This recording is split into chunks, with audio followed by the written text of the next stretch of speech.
Welcome back, Night Owls. This is Dr. Nighttime, and tonight we're taking on some fake news. We're going to address the question: is the Jerusalem Post telling the truth when they claim that Hamas admits that 72% of its deaths are combat-aged men?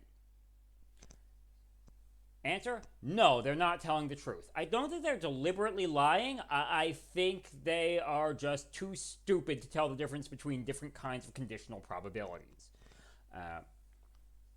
Yesterday, this article was brought to my attention many times by my friends on social media, which claims that, according to Hamas's own data, 72% of deaths from the recent war are combat-aged men, when a week ago, those same friends on social media were directing me towards this graph here, which shows a spike of male deaths versus female deaths, especially in that age range, but does not suggest that the number of male deaths in that age range accounts for 72% of the total deaths.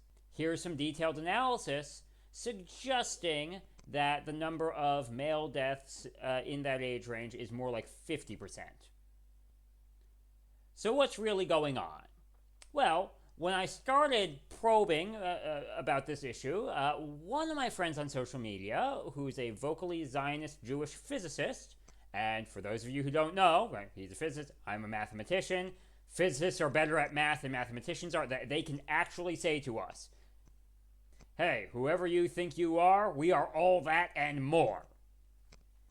He pointed out that he'd recognized that 72% figure from this article from the Telegraph that he shared with me on Yahoo, saying Hamas quietly drops thousands of deaths from the casualty figures. No, these are not casualties removed from the stuff from last week, as I previously thought they were. This is comparing the names on the casualty list last week to the same ones months ago, and realizing, hey, wait a minute, there are some names that aren't on the list anymore, as better data show that, whoops, this person wasn't quite as dead as we thought that person was. Anyway, over here, this has the quote, about 72% of fatalities in that age range are men. Conditioned on the dead person being in this age range, what's the probability of that person being a man? 72%. That is completely different from saying, if this person died in the war, what is the probability that this person is a man and is in that age range? And apparently, the editors at the Jerusalem Post can't tell the difference between those different conditional probabilities, as they give the incorrect interpretation of the number here in the headline, here in the subheadline, and here in the graphic, though buried deep in the article, they do have the correct interpretation. 70% of fatalities between these ages are men.